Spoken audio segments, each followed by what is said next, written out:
Welcome back to the deep dive. So today we are doing a little bit of conceptual time travel. We are. We're recording this in late January 2026. The snow is melting in Davos, all the private jets have gone home, and the World Economic Forum is, well, it's a wrap. And if you thought the headlines from 2024 or 2025 were intense, the dust settling on the Swiss Alps this year, it reveals a completely different landscape. It really does. It's less noise, more signal, but I'd argue the signal is much more alarming for anyone who's unprepared. It is. Now, before we get into the heavy analysis, we should probably frame who's guiding this whole exploration. This deep dive is powered by the team at BuildMoat. Right. And for anyone who doesn't know, BuildMoat is the consultancy that, well, they act as the human infrastructure architects for enterprise AI. They don't just install software. Right. They rewire the people, the communities, everything required to make the software actually work. Which, as we're about to see from all this source material, is the single biggest bottleneck in 2026. It's not about the best chips anymore. No. It's about who has the ready workforce. So our mission today is to cut through that noise. We've got a huge stack of sources here. On the ground, reporting from Davos via CNBC and Forza, the Tech Vision 2025 report from Accenture. McKinsey's State of AI 2025, and some really crucial labor market analysis from people like Adrian Whitcomb and, of course, the IMF. Exactly. The headlines are screaming tsunami and mass layoffs, but then the tech leaders are calling it the year of execution. So our job is to sort of reconcile those two realities. Yeah, how can both be true? We need to explain how AI is reshaping knowledge work right now, not in 10 years, but today in 2026, and what separates the winners from, the people just spinning their wheels. Right. So let's start with the atmosphere. Davos is usually champagne, big ideas, saving the world. All very high concept, vague stuff. But the reporting from Forza describes the mood this year as sober and grounded. Why the sudden drop in temperature? Is the hype train finally running out of steam? It's not that the hype is gone, it's that the bill has arrived. What? It's the hangover from the hype cycle. We spent 24-25 in this exuberant phase. Everyone ran a pilot, everyone built a chatbot, everyone threw money at the wall. Sure. But the data coming out of Davos is just brutal. Something like up to 95% of those early AI pilot projects failed to deliver any measurable value. 95%. Wait, that seems incredibly high. Are we calling failure just a lack of, massive profit, or did the tech actually not work? No, the tech worked fine. The code ran. Okay. The application failed. Yeah. Companies build toys instead of tools. They use AI to write a limerick or summarize an email that nobody was reading anyway. Right. So the mood shift is just business leaders realizing, okay, the playground era is over. You can't just tell your shareholders, we have an AI strategy anymore. You have to prove it. It has to make money or save money. It's strictly about ROI now. And that pressure for ROI is colliding with some genuinely terrifying macroeconomic language. The quote that's just all over the feeds is from Kristalina Georgieva at the IMF. Oh, yeah. She said, AI is hitting the global labor market like a tsunami. She did not choose that word lightly. A tsunami isn't just a big wave, right? It's this overwhelming force that completely reshapes the coastline. And the numbers back it up. They do. The IMF's analysis suggests that 60% of jobs in advanced economies are exposed to AI. Okay, I want to push on that word exposed, because in the media, exposed just translates to you're getting fired. Right.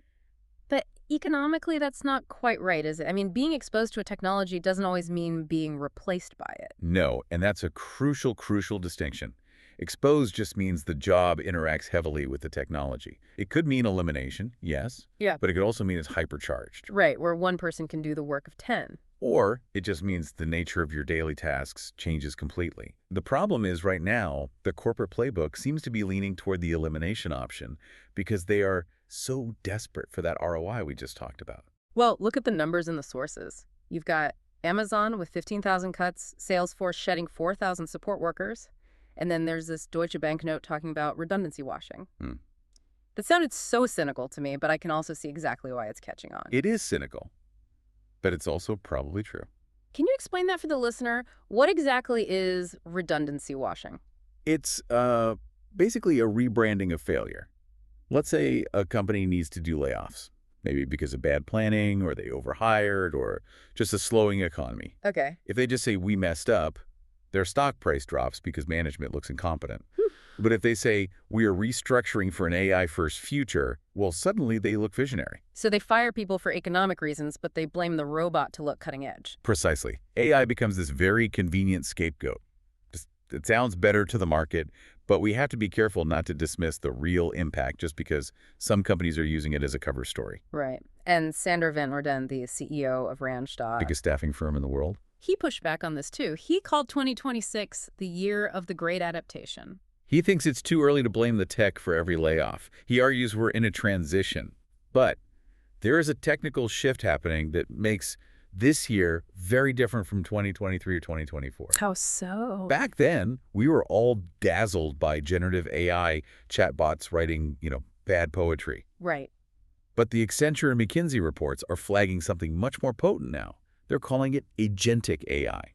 Okay, this feels like the technical anchor of this whole deep dive. If you take one thing away from the tech side, it has to be the difference between generative and agentic.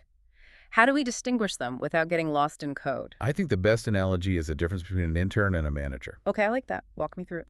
Generative AI is a talented but very passive intern. You have to sit there and give it a very specific instruction. Write this email, summarize this PDF. It does exactly what you say. Then it stops. It waits for the next command. It doesn't think ahead. So I'm still the bottleneck. I have to micromanage the intern. Exactly. Agentic AI is an autonomous manager. You give it a goal, not a task. You say, plan a marketing campaign for this product launch, and the agent figures out the steps. It does its own research. It researches the market, drafts the content, schedules the posts, monitors the feedback, and adjusts the strategy. It reasons, it acts. It creates a whole workflow. That is a massive leap in utility. It goes from helping me write to doing the job. Accenture calls it the cognitive digital brain. Yeah. And we actually saw it live at Davos. Salesforce rolled out something called Agentforce 360. Right. It wasn't a chatbot answering FAQs. It was a concierge. It could navigate events, negotiate meeting times between different calendars, book rooms, all without a human ever clicking confirm. But those are just calendar invites. The industrial examples are even wilder. There was a case study in the Forza report from Foxconn and BCG that, it honestly sounded like science fiction. This is the one that wakes you up at night. Foxconn used an ecosystem of AI agents to automate 80% of their decision workflows.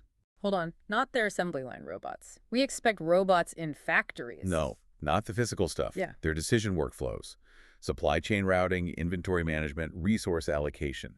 80% of those decisions now made by agents. And the result? They claim it unlocked $800 million in value. Wow. When you see a number like 800 million attached to agentic AI, you get why the mood at Davos was intense focus. If you can unlock that kind of capital, you stop playing with pilots and you start rewiring your entire company. But this brings up a sort of uncanny valley issue. Accenture talked about personified AI. If these agents are acting for us, negotiating, representing us, do they need a personality? Or does that just make it creepy? Well, apparently executives think it's necessary. Accenture found that 95% of execs believe a consistent personality in these agents is critical. Really? We're moving toward digital brand ambassadors. If an AI agent is handling a customer service dispute on its own, it needs to speak with your brand's voice, its values, its empathy. It can't just be a cold calculator. It's not just a tool, it's a representative. Which makes trust the new oil. As Accenture put it, systems will only ever be as autonomous as they are trustworthy. If you don't trust the agent not to insult your biggest client, you'll never let it run on its own. This brings us perfectly to the BuildMoat perspective then. We have this powerful agentic tech, we have the pressure for ROI, but the McKinsey State of AI 2025 report drops a statistic that highlights this huge disconnect. Right. 88% of organizations are using AI, but only 6% are what they call high performers. The 6% club. That gap is enormous. 88% trying, 6% succeeding. So the vast majority of companies are failing to get real value. What are the 6% doing that the other 92% are missing? Is it just better computers? No, and that's the trap everyone falls into. The mistake the 92% are making is they're taking this revolutionary technology and they're just bolting it onto their old broken processes. So they're using a Ferrari to deliver the mail on the same old route. At the same speed, yeah, and the 6%. What are they doing? They're ripping up the map. McKinsey found that 55% of high performers fundamentally redesigned their workflows around AI. Compare that to only 20% of the others. They aren't asking, how can AI help me write this report faster? They're asking, do we even need this report? Or can an agent just monitor the data in real time and alert us if something's wrong? So it's not an efficiency play, it's a structural play. It's changing what you do, not just how you do it. Precisely. The struggling companies are focused on cost cutting. How do we fire people? How do we shave 10% off the budget? High performers are focused on growth and innovation. They're using AI to do things they literally couldn't do before. This connects back to something Julie Sweet, the Accenture CEO, said. She said, it's human in the lead, not human in the loop. And I feel like human in the loop has been the safety blanket phrase for years. Why change it now? Human in the loop implies the machine is doing the work, and you're just a quality control inspector. It's passive, it's boring. Human in the lead means you are the conductor of an orchestra of agents. You set the tempo, the direction, the emotion. But, and here's where BuildMoat comes in, you can't conduct the orchestra if you don't know music. And that's the skills crisis. It is. Mercer's report was pretty damning. They surveyed 12,000 people and found that 62% of employees feel their leaders completely underestimate the emotional and psychological impact of this shift. So it's not just, I don't know how to use the software, it's, I'm terrified this software makes me obsolete. Exactly. It's the anxiety of irrelevance. And investors are noticing. 97% of investors said their funding decisions will be negatively impacted if firms fail to upskill their workers. Wow. They know that buying the tech is the easy part. Getting the humans to actually use it, to trust it, to feed it good data, that's the hard part. So if you're a company, the message is clear. Fix your human infrastructure, or you'll join the 94% who are failing to scale. But let's pivot, pun intended, to the individual listener. The person sitting at their desk right now. Right. I'm a knowledge worker. I've been doing my job for 10, 15 years. I hear tsunami. I hear agents doing 80% of the work. What do I actually do? Because learn to code seems like bad advice if the AI codes better than I can. You need to listen to Adrian Whitcomb. He put out this fascinating analysis post-Davos. He argues that for experienced workers, people with 10-plus years in the game, the risk isn't actually irrelevance. The risk is invisibility. Invisibility. That feels worse somehow. Unpack that for me. How does a person become invisible? Well, AI is great at the what. It can process data, write drafts, code functions, generate reports. But it struggles with the why and the who. It struggles with contextual judgment, accountability, navigating complex office politics. So if your value at work is I process the spreadsheet, you're invisible. You're replaceable. Yeah. If I'm just the spreadsheet guy or the slide deck guy, the agent takes that job tomorrow. Because that's output, not outcome. Yes. But if your value is I interpret the spreadsheet to convince the skeptical CFO to release budget for a risky new project, that requires context. That requires influence. That requires trust. AI can't do that. Not yet, anyway. Whitcomb suggests a framework for this called PIVOT. I think this is really practical for our listeners who are feeling that anxiety. It is. It stands for position, influence, value, outcome, transition. But the core message, the thing you really have to take away, is shifting from an employment identity to market value.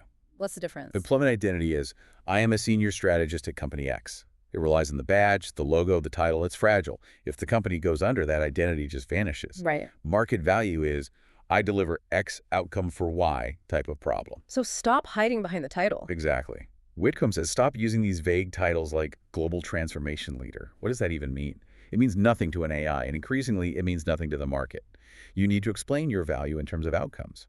I help manufacturing companies cut supply chain waste by 20% using predictive modeling. No, that's a value statement. That's defensible. It's treating yourself as a business of one, even if you are an employee. Because in an agentic world, the internal labor market is going to become much more fluid. You might be deployed to projects based on your skills, almost like a gig worker inside your own company. You have to be ready to sell your value constantly. Accenture talks about this virtuous learning loop. They say that people and AI create this loop where the more people use it, the better it gets. Right. But that only works if the people aren't terrified of the tool. Of course. If you think the tool is there to kill your job, you won't feed it good data. You won't teach it. You might even sabotage it or hide information from it. Yeah. That's why the human infrastructure piece is so critical. You have to create a culture where employees see the agent as a digital sidekick that they're training, not their replacement. So let's bring this all together. 2026. Davos has spoken. The party is over. The real work has begun. We've got agentic AI that can reason and act. A tsunami hitting the labor market. And a massive gap between the 6% of companies figuring this out and, well, everyone else. The technology is ready. That's the headline from McKinsey and Accenture. The tech is there. The 6% Club proves it works. The missing link for the other 94%, it's the organizational readiness. The skills, the workflow redesign, the human confidence. And speaking of the future, we have to mention the robot thing before we go, just to ensure no one sleeps tonight. Oh, right. Accenture predicts generalist robots are coming soon. Yes, because apparently agentic AI wasn't enough. They predict that these large language models, the brains, are going to be put into general-purpose robot bodies. So instead of a robot that just welds a car door, you'll have a robot you can talk to. One that understands physics. And can tidy up a warehouse or a hospital room. That's the next wave. Just in case you thought you could relax after mastering agentic AI. Never a dull moment in 2026. So, here is the final provocative thought for you to chew on, based on everything we read today. It's a test. If your role disappeared in 90 days, if your company vanished or your department was automated, could you clearly explain your value and who would pay for it without using your current job title? That's the scary question, isn't it? I am a project manager. It's a title. I ensure complex software ships on time by managing cross-functional conflict is a value. If you can't articulate the value, you're in that danger zone of invisibility. A sobering thought for a sober Davos. Now, look, we've thrown a lot at you today. The transition from generative to agentic, the need for workflow redesign, this skills crisis. If you are listening to this and you're an AI leader in any organization and you want to get clarity on your AI adoption from the human infrastructure perspective, we need to talk. The team at BuildMoat specializes in exactly this problem. Or, if you are working and you just want to know more about how this impacts your role and your future of work, get in touch. The contact info is in the notes. Don't let 2026 just happen to you. You've got to adapt. You've got to redesign. And build your moat. Let's build that moat. Thanks for listening to The Deep Dive. We'll catch you next time.